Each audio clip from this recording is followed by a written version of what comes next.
I'm Isyander. And I'm Coda. And today we're going to be talking about the Necron dynasty, voted most likely to be the Imperium's end 500 years in a row. Well, we've been over this. They've de facto won before. Like, the Necrons won the galaxy. Like all things in 40k, it's a Pyrrhic victory. Like, yes, sure, and we'll cover this in the episode. They did win the war in heaven, but, like, they had to run and hide afterwards, so did they really win? A Pyrrhic victory is still a victory. Not if you sacrifice your soul, body, and everything you love. Like, never forget, most Necrons, sad. It's horrible for them. The Forerunners from Halo would love your number. What? The Forerunners from Halo would like your number. Never played Halo. Oh. Yeah. It's okay. Maybe we'll cover that at some point. Don't bait them like this. Don't bait them like this. It does leave us with two options: the Tau Crisis suits and the worst fates in 40k.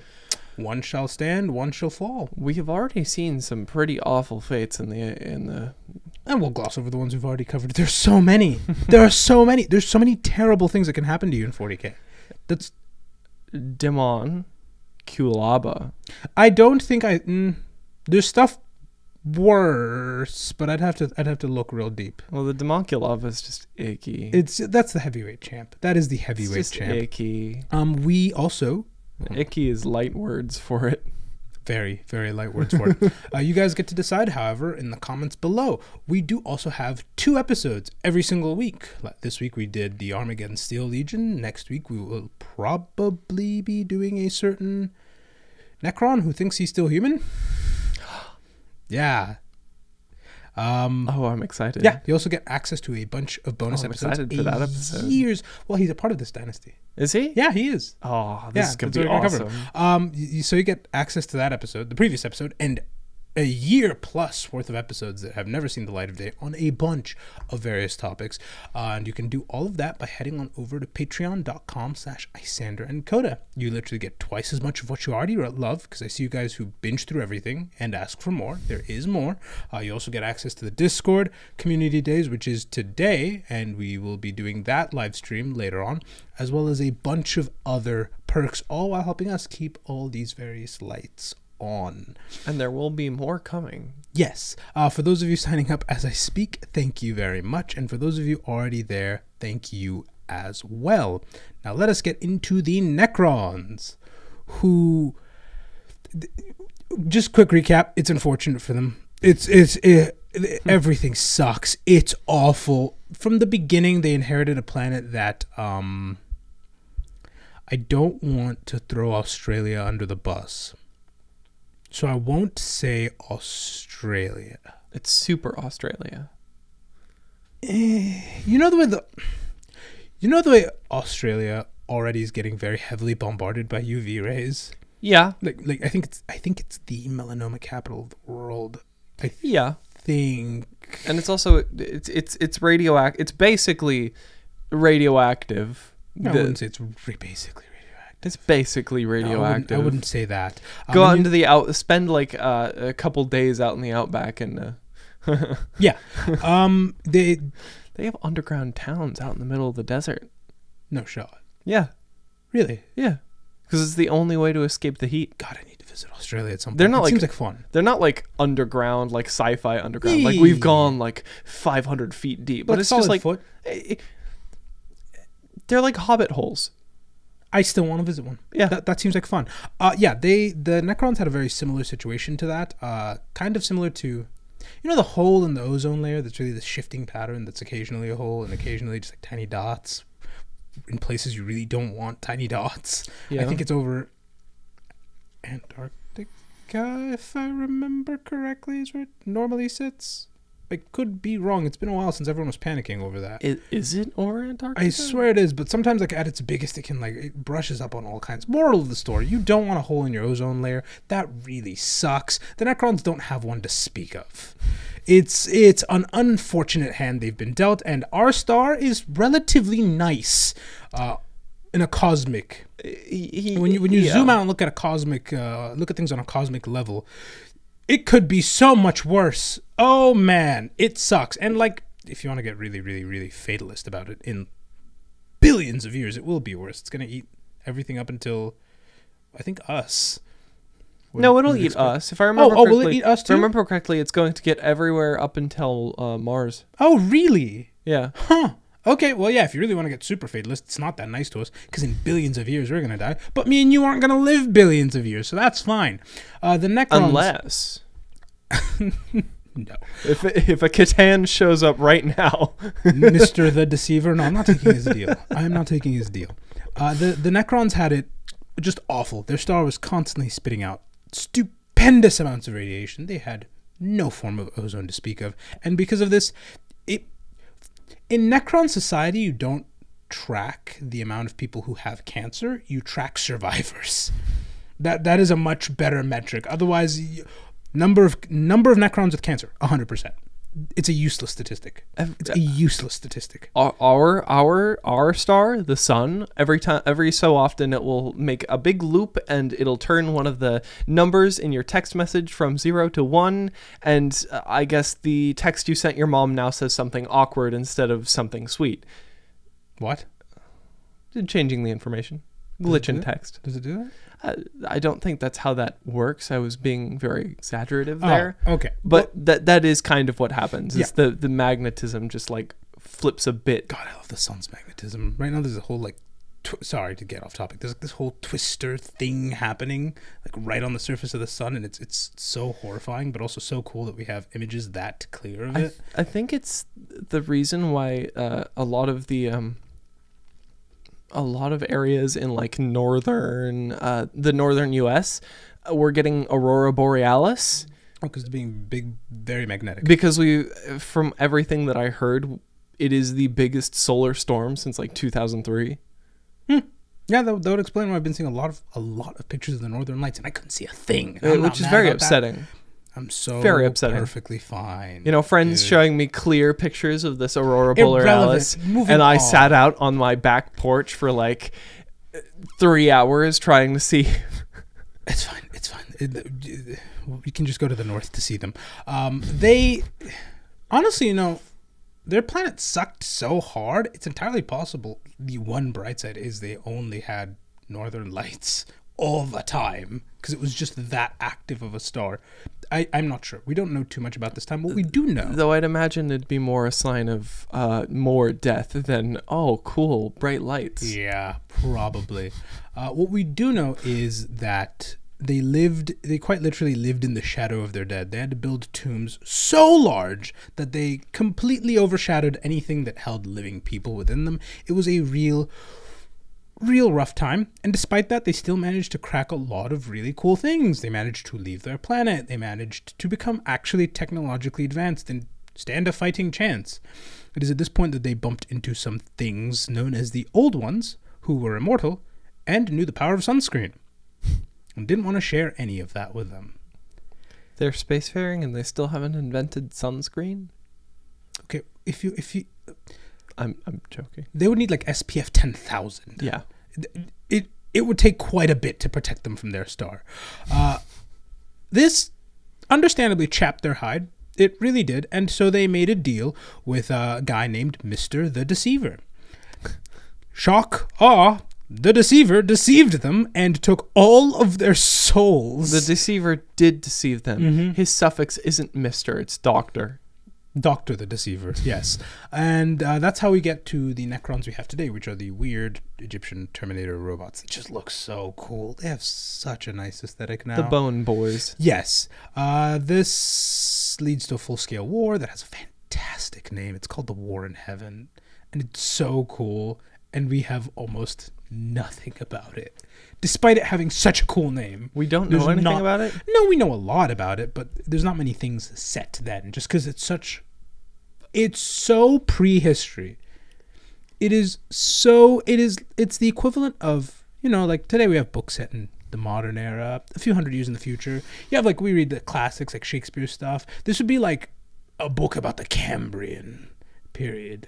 And that's me being very generous. We don't even have cave paintings. Yeah. We have fossils. Yeah, it's real hard for information to get back from this time period. I mean, I guess there's an event in Stellaris called the War in Heaven, so write that story yourself. Yeah, right there. Oh, you could. Oh, people do.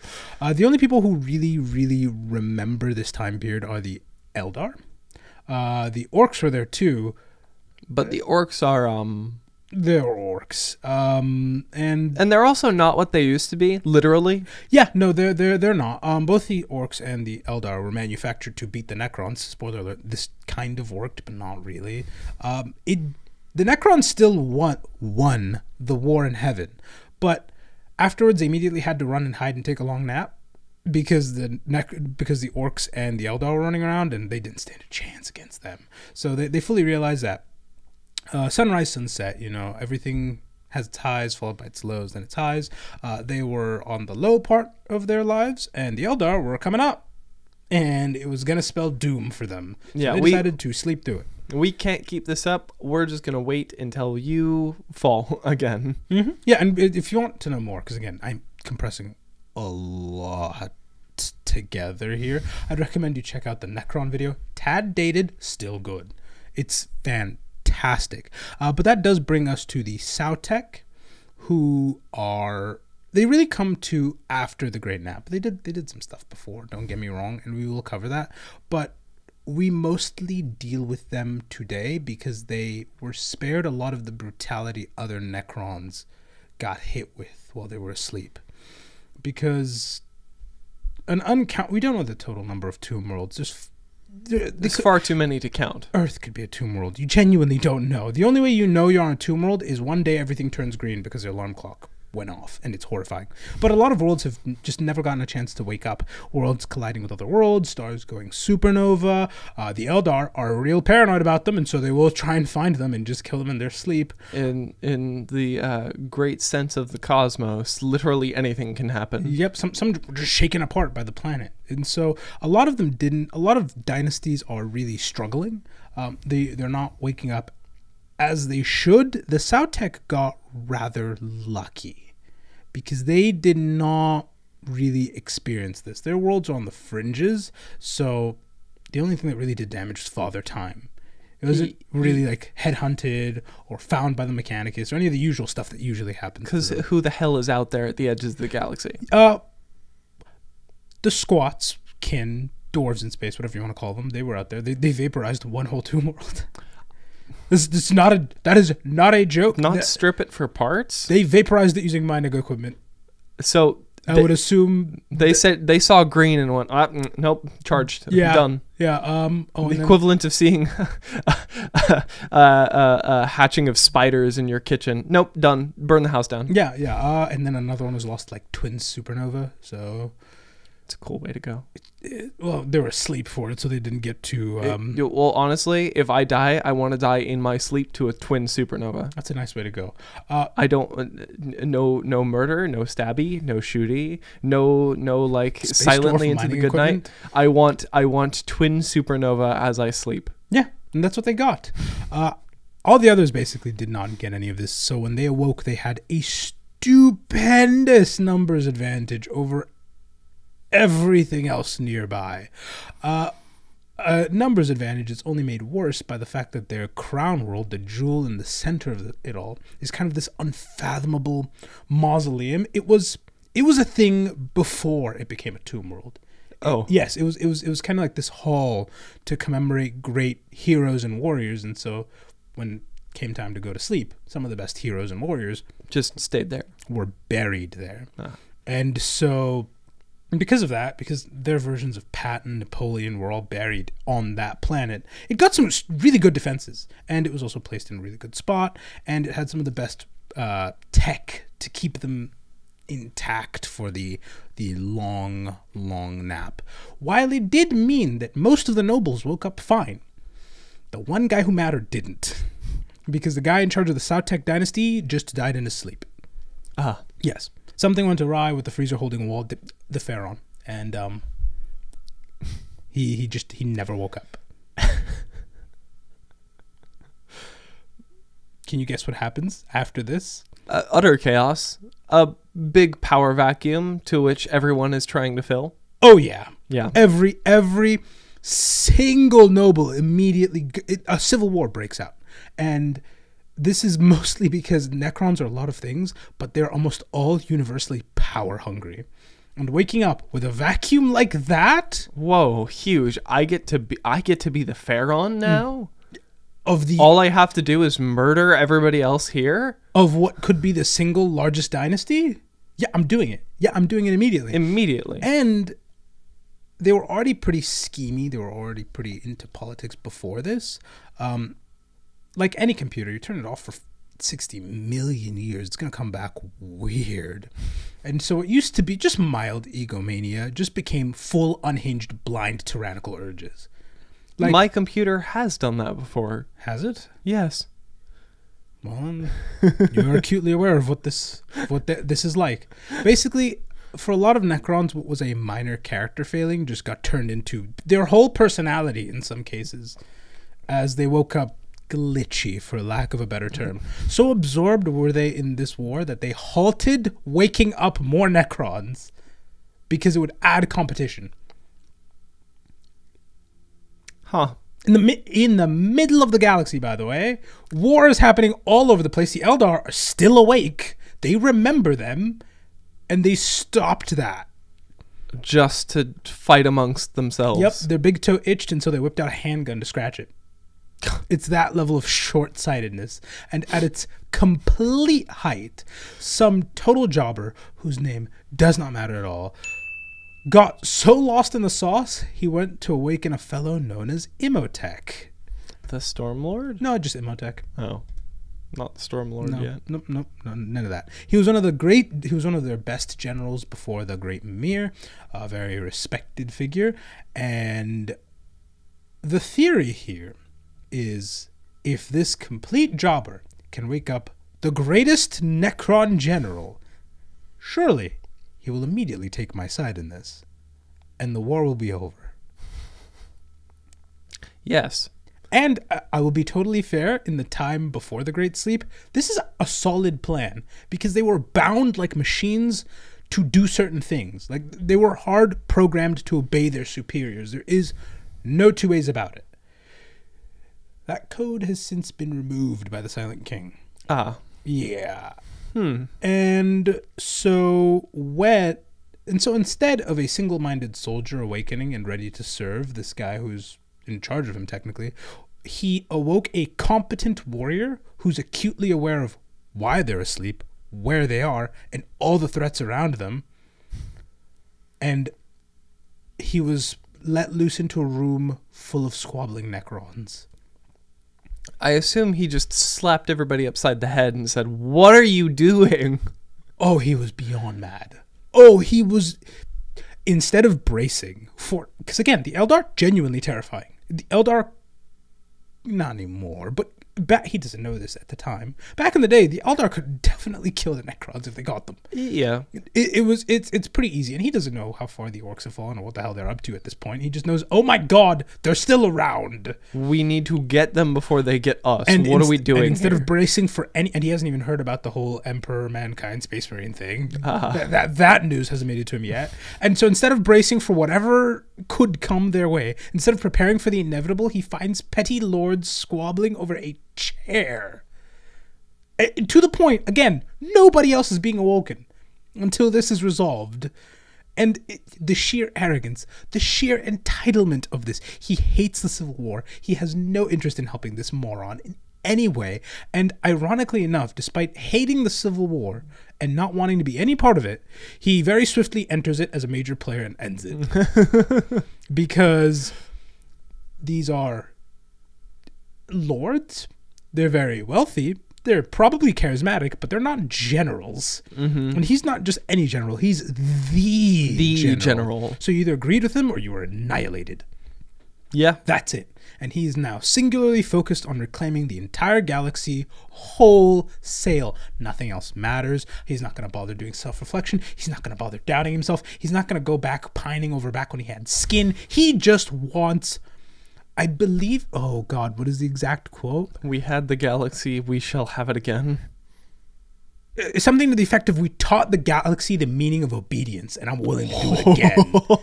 Yeah. Yeah. Damn. Yes. You must understand, he to everything else in the galaxy, they are mere children before him. He has served 2 tours in like the Punic Wars. In the grand scheme of things, I would argue many of the many of the races in the galaxy are children compared to the Necrons. Yeah. And that's not just because I really like the Necrons. There's a little bit of bias, but yeah. So only a little. Just a scooch. Just a hair. It's at this point he also earns the last name, the Stormlord, because now that's when he gets. Yeah. Okay. He has this propensity to control the very elements in combat. Typically, he will arrive with the sky itself darkening and emerald lightning striking down at random targets. Sometimes just horrifying in the sky. Sometimes it's, oh, there goes a comms tower. Uh-oh. Uh-oh. Uh-oh. Yeah-oh. Yeah, and so typically, if you're fighting the Stormlord, it's just going to be a normal day. Maybe it's a little cloudy, and then thunderstruck!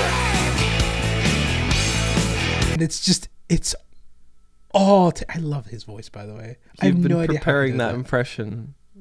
No. For a week now. Not a week. It's been a day. I've heard you shouting that. I just like Thunderstruck. It's a good song. Mm-hmm. I stand by it.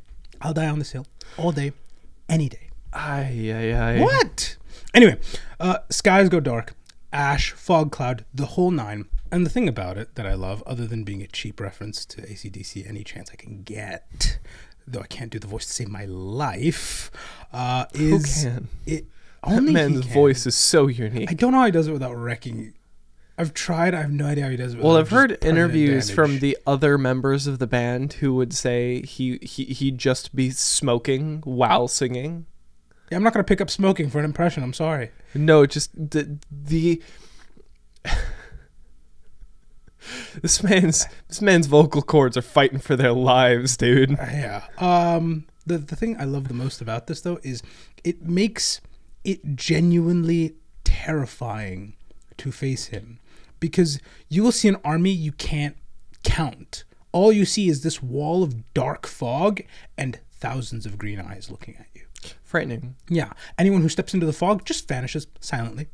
And battlement after battlement after battlement is taken, and it feels genuinely like you cannot do anything to stop this. You call for reinforcements. Cool. That's exactly what he wanted you to do, because your units are great on the ground, not in the air. And everything turns to deal with them in the air. Oh. It feels like you are... Have you seen people play... Have you seen professional chess players going against Deep Blue and getting progressively more stressed? Have you seen... Yes. Where like you can just see like, I don't stand a chance. And they're genuinely brilliant people, but they just can't do anything about this. Because Deep Blue is just predicting 5 movements ahead of each one of their movements. That is what facing the Stormlord feels like. There genuinely, there may be no equals for him in a match of wits. I'm talking, even Gilliman included, maybe. Yeah. No, they haven't met yet, so we don't know. We don't know. He's probably the best shot, but still, Canon has not lost ever. Like, just a 0 on the L board. 0. The down. The day he faces the force, every time he faces the forces of the Emperor, the day he faces one of his children, they just look like rookies. They look like rookies beyond... he has had a hand in trillions of deaths. Trillions. Huh. And as an individual, this single point in the galaxy may be the entire reason we have orcs. Plausibly, maybe. Imotekh himself is an extinction level event. Mm-hmm. Yeah. The only way anyone ever beats him is... Actually, no, I don't know if he's even lost, or he hates fighting. We'll get to that. The only way you beat him is by behaving completely illogically, because what he is best at is logic and prediction and patterns of thought. So the only way you can best that is to abandon logic entirely. I mean, behave irrationally. Deep Blue is really good at playing the chessboard, but if you decide to start throwing your king at its screen, what's it going to do? Yeah, no, and that's what you have to do. The problem is, it's really hard to logically abandon logic. Every human mind goes for patterns. Even if you're trying not to do something, a pattern will emerge. Like a quick and dirty one is, if I guess a number between 1 and 10, I will say 7. Yeah, most people are going to say 7, 8, or 5. And with those 3 numbers, I've covered over half of the people watching. Was that 7 actually one of the most like statistically picked? Yes. Wow. Because you proved my point perfectly. Wow. Thank you. Wow. Wow. With those 3 digits alone, half of everyone. Oh, and I forgot the people who think they're very cute, they're very clever. The 5 of you who guessed 0 or negative something. Yeah, you're predictable as well. Didn't you say anywhere from 0 or like 1 to 10? Yes, but there will always be the people who think they're cute. Yeah, well, they're also wrong because 0 is not from 1 to 10, and negative numbers are. Well, I believe I said less than 10. Oh. Yes, but I am but a mere mortal, and these are things that we know. And hold on. I am but a mere mortal, and these are things we know and can predict about each other. He has been doing this as a machine for centuries. And so, it is not entirely possible, it's not entirely impossible that if the Eldar and the Orcs were created as weapons to be used against the Necrons, the Eldar could shape the warp into weapons that they could use that the Necrons could never, because you can't have a Necron Psyker that just doesn't. They don't have souls. Yeah, they simply do not have a shadow in the warp. And so the Eldar, I guess light in the warp is how we've described it. One of the theories behind making the Eldar is, hey, if they're all Psykers and all really competent Psykers, this is something the Necrons cannot deal with, or at least shouldn't be good at dealing with this. It's entirely possible that the Orcs are created because this general still keeps beating them because they still have thought patterns. So let's just bring forth something that has none whatsoever. No thoughts. And just does this for fun. Head empty. Yes. And because of that, he hates them. Whether that's true or not, whether they were created to counter him specifically, what is true is he loathes fighting the Orcs. They are at the top of the list. Like, if he could remove any faction immediately, no contest, Orcs. It'd be the Orcs. Without a doubt. He's horrifying. Like you said, he's an extinction event all to himself. And that's, again, on top of all the thunder and lightning, very, very frightening. Galileo. Yeah. He also gets all the bonuses that regular Necrons get to have. So like his body, you're not really gonna damage his body. You need like an artillery shell or like an anti-tank rifle, effectively. From everything I have seen and read about and heard about from you, the necrodermis is it's a whole thing. It's very tough. He's got this projector thing that means you can hit him, but no, you didn't. On top of all of that, he's got a green flamethrower put in his hand because... Of course. If you had a robot body, you would. Yes. And then he has his really, really cool staff that lets him summon all the clouds and stuff, but also can fire a beam across all realities. Which is so terrifying when it fires that it's so powerful when that thing fires, the ambient temperature goes below freezing around him. Yes. It just sucks up all the energy into one blast, one beam forward. Anything that's hit by this is gone. Yeah. Yeah. Across all realities. How the hell does that work? It's described as being pan-dimensional. I'm not sure how that works, but... Okay. Theoretically, it could hit anything. Doesn't matter demon or not. It hits every pan. Yes, every frying pan is gone. And the funny thing is, despite everything I've told you right now, it would lead you to think that he's best served by staying pretty far back, right? All of this is used in melee range. He's in there. Yes. Like swimwear. he has this penchant for leading charges from the very front, overseeing the battle with his own two eyes, and I love this so much. Whenever he spots an enemy commander, immediately run the 1v1. Right now, right here. Does he do the Sigismund point at them? I imagine it more as vicious mockery. Ah. I imagine more as vicious mockery until you have to take it, and it will almost always end in devastating loss. It's... He has... Do you remember the Black Templars by chance? Yeah, a little bit. Okay. Do you remember a fellow called High Marshal Helbrecht? You may not. A little bit. He's the guy in charge. He's the guy in charge of them. He's a really, really angry Marine, missing an arm. Sounds familiar. You want to guess who has his hand? This guy? Yeah. Imotekh has his hand? Mm-hmm. Huh.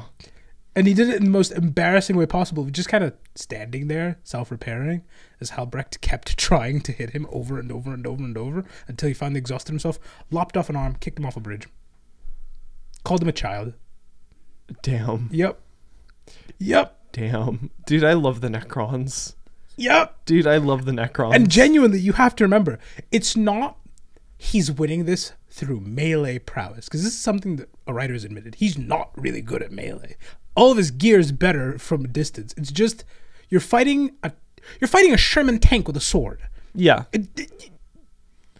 You're not going to win this. You're not winning this. You're not winning I'm sorry. This. And the whole time he's just smirking at you. And there's nothing you can do about it. Does this seem blindingly arrogant? Yeah. It is. Yeah. But from his perspective, he has never lost a fight. Every single time he has stepped up and said, I'm him, it has worked out without fail. He is, in fact, him. And genuinely, because there are a lot of Sautekh Necrons, there are still way more humans. There are still way more humans. As we said, the humans are basically the Skaven of 40k. Yeah. And so he, as a brilliant general, has also recognized that he can win fights without necessarily having to kill everyone to the last man. Because, I'll be honest, I see this robot thing leading the charge, and then it challenges my commander, the guy I trust with my life, to a 1v1, beats the brakes off of him while calling him a child, lops off an arm, and sends him crying back. I'm giving up. I'm giving up. That was our biggest guy. Mm-hmm. What can I do? Yeah. Yeah. And that's a big reason why he does this, other than he does just enjoy this. This is fun to him. He knows his worth. He knows what he's worth. He knows what he's worth, and he spends his time doing the equivalent of punting a bunch of 5-year-olds around. Yeah, well, it's a lot of theater. It's punting a bunch of 5-year-olds around in full like theater garb, with perfect lighting on. Like you must understand, it doesn't. Basically every faction has a numbers advantage on him. It's true. The guy rolls up with a cloud behind him. Like, come on. This is the next Ren Fair attraction. Yeah. So, since everyone has a numbers advantage on him, the only way he can really nullify it is by making sure all those numbers tell horror stories about him. They speak of a Stormlord who arrives wreathed with thunder and lightning, with an army we couldn't count.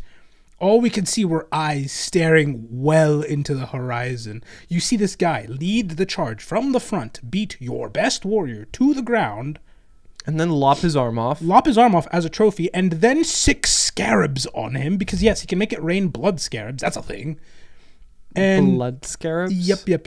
Okay, move on. And as he's running for his life with these scarabs being sicked on him, you start seeing Necrons with sheets of skin muttering about being so cold. So very cold. As they chase him. Yeah. There's a reason World's here. He's coming. I'm done. I'm up. Nope. Sorry. Give up. White flag. Yep. Somebody assemble a massive planetary-sized white flag, please. It's a brilliant tactic. Oh, yeah, but didn't mention this, but the scarabs burrow inside you, and they are a beacon for flayed ones. Don't like that. Yeah, terrible. Don't like that. Terrible. It's like awful. Don't like that. Don't like that. Don't like that one bit. It serves as a brilliant tool in his arsenal, but it is also his Achilles heel. Because oftentimes, when you batter a man within an inch of his life and then take a limb as a trophy while lecturing him like a child, you don't break him. You've just hardened his resolve. You've made an enemy for life. And, oh God, hold on. Oh, what's the specific quote? Oh, it's somewhere in The Art of War. Effectively, the entire premise is whenever you're going to beat someone, make sure you leave them with a way out. It sounds counterintuitive, but stick with Sun Tzu here for a moment. Because if you push a man, like put a man with his back against the wall, and he will fight harder than ever before. Oh, never corner a dog. Exactly. But if you give him an out, they'll take it. Mm-hmm. You just need to apply enough pressure and they'll take it, right? And the problem is Imotekh does not give you a way out, period. There's no room to say like, you got me on a bad day, or I wasn't ready, or I just had a numbers advantage. No, he was materially superior to me in every fathomable way. There was no way I was going to win this. And so all Imotekh does, everywhere he goes, is create cornered animals. Just vengeful men with broken egos who, I'll be honest, will never beat him. I'm sorry. Every commissar who's lost an arm to him, they don't stand a chance. Good luck trying. They never will. But, critically, they will never help him. And they would rather die than serve him.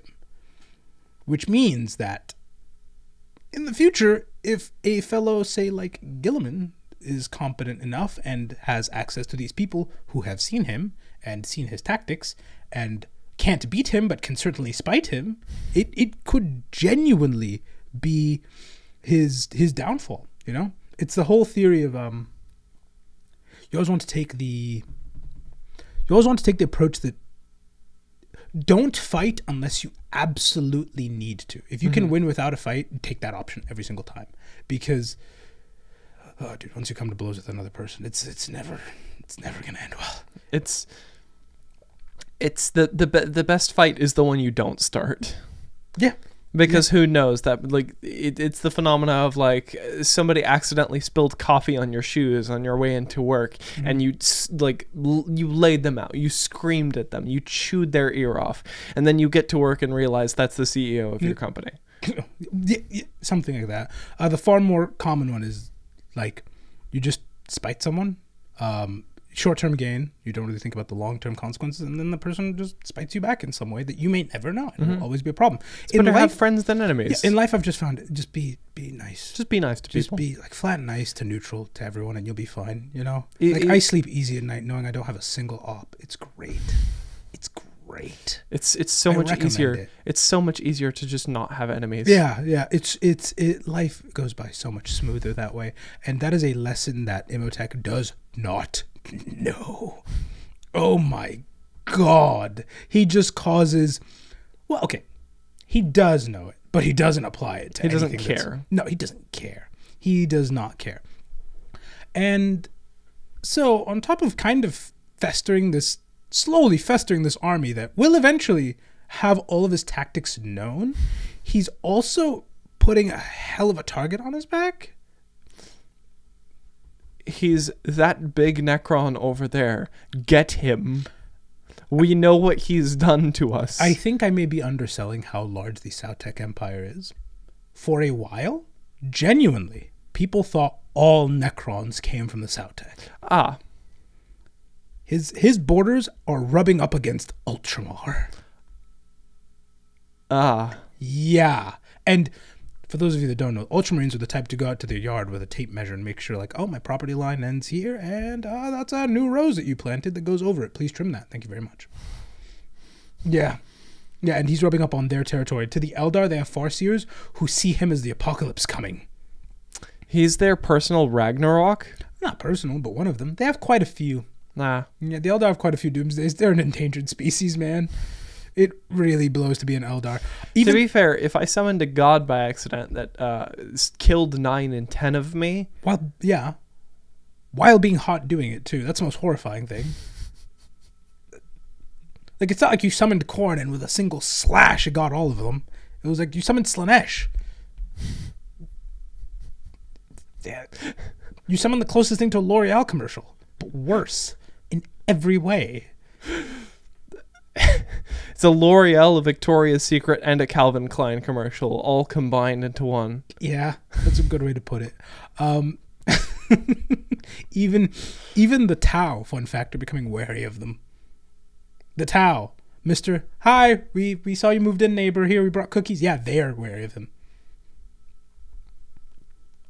To be fair, I'm sure the Tau have heard stories of what he does. Yeah. Just because of how much they, like, get around the galaxy. Yeah, and even other Necrons are scared of the Sautekh. Yeah, including the HBIC, the head honcho, the Silent King. I assume out of just a... Listen, this guy has, like, goals of his own. I can't do anything. If I try to get in his way, I will be stomped down. As if I weren't even, like, a Necron. Very similar to that, yes. But you also must understand Imotekh refuses to serve the Silent King and sees him as unfit to run a Burger King.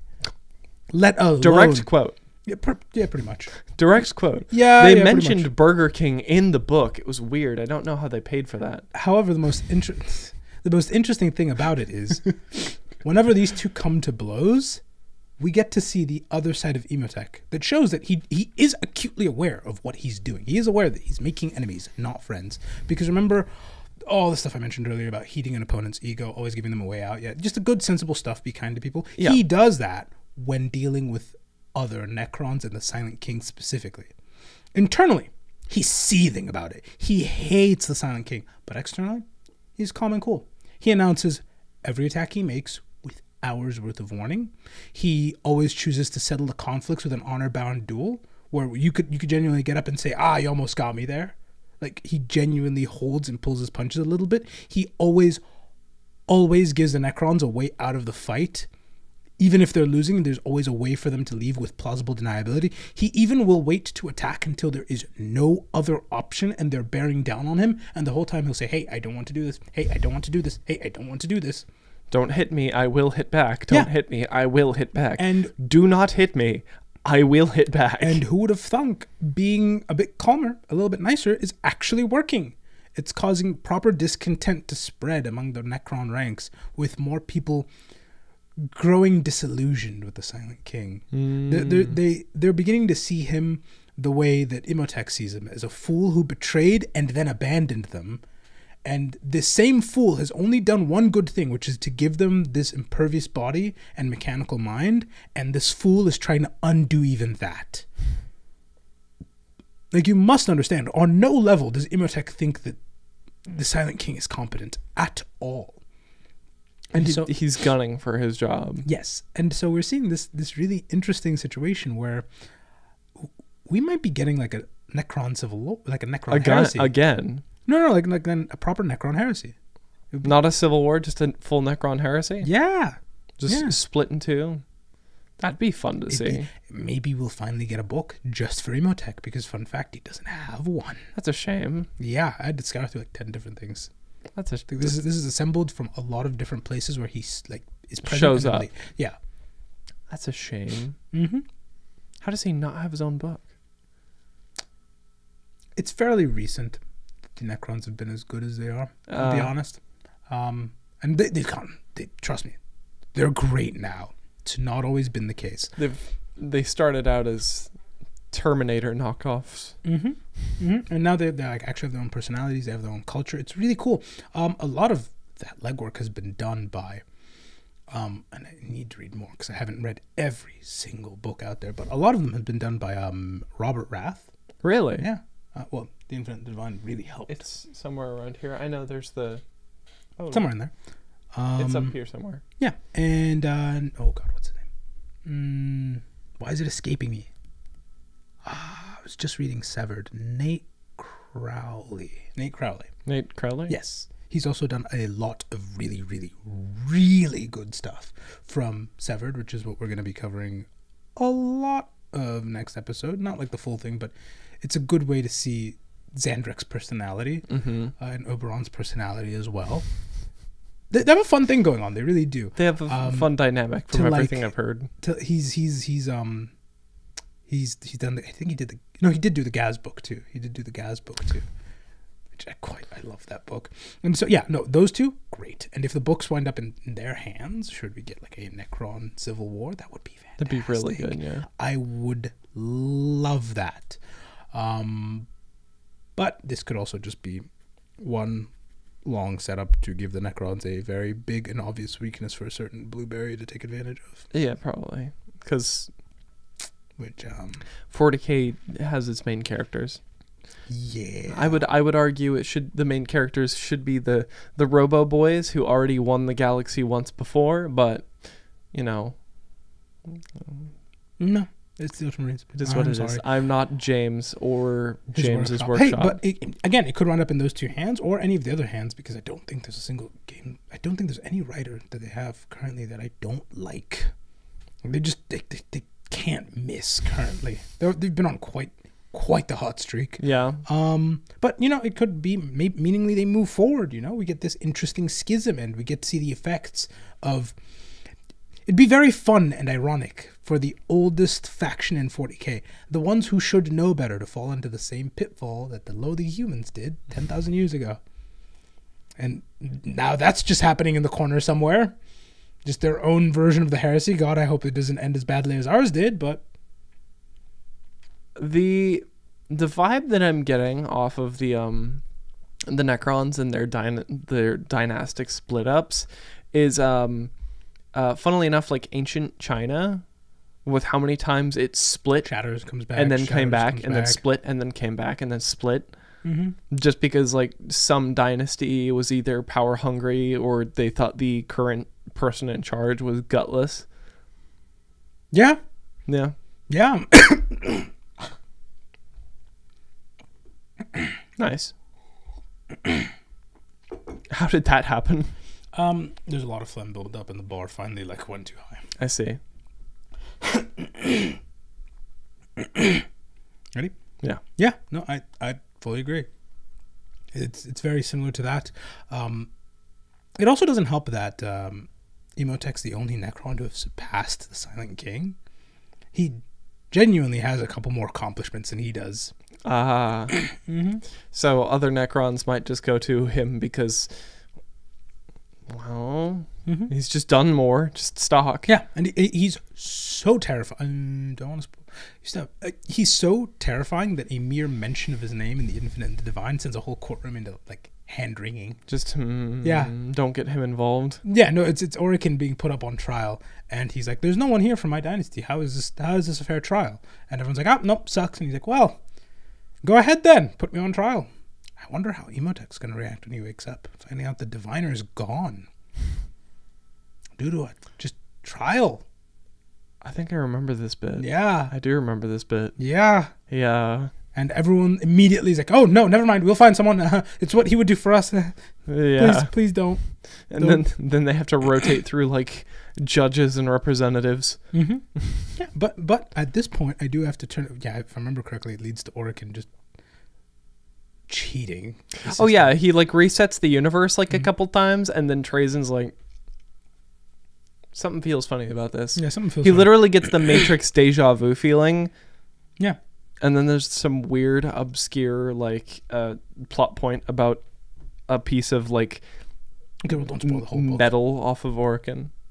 Okay, well, don't spoil the whole book. People still haven't read it. Yeah, fair enough. Yeah, but I got to turn it over to you. What do you think of the Sautekh? And listen, big head honcho? Every day I get to hear about Necrons is a good day. Yeah, well, I love the green skelly man. You're gonna have 2 good days. I'm gonna have 2 very good days. I think Imotekh is very, very cool, and like I said, I think it's cool to see the analogies between this and the again, ancient China exploding and then coming back together several times. Shattering and then coming back and then shattering and then coming back. Considering the big feudal war that they had before Imotekh showed up and said, "Stop fighting, we have a singular goal." Then the Eldar and the Orcs are still out there. Yeah. And then all of that just to have it happen again because he's going to pitch himself up against the Silent King. He refuses to do any kind of self-reflection. So even though he thinks it's petty and Definitely stupid for them to squabble like they do. Here he is Squabbling with the Silent King. over a chair. Just on a different scale. Yeah. Yeah. I almost forgot. They also have a spin-off dynasty that is... Is it still a genocide if the gun's pointed at your own head? What? Well, because that's Yes? that's what they're up to, effectively. They woke up and they realized that they are revenants trapped in metal bodies and only want freedom from this curse. So to accomplish this, they have a plan to not only kill every Necron, freeing them from this plague, but all life in the galaxy. Oh, That way nothing else can go through biotransference because you need bio for the whole transference bit. I see.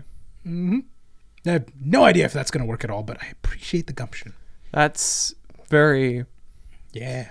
So on top of being the most powerful dynasty in the galaxy and trying to retake the galaxy, they are also a weird death cult.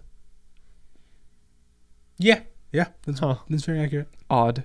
Well, again, not the Sautekh. This is like a tiny spin-off dynasty.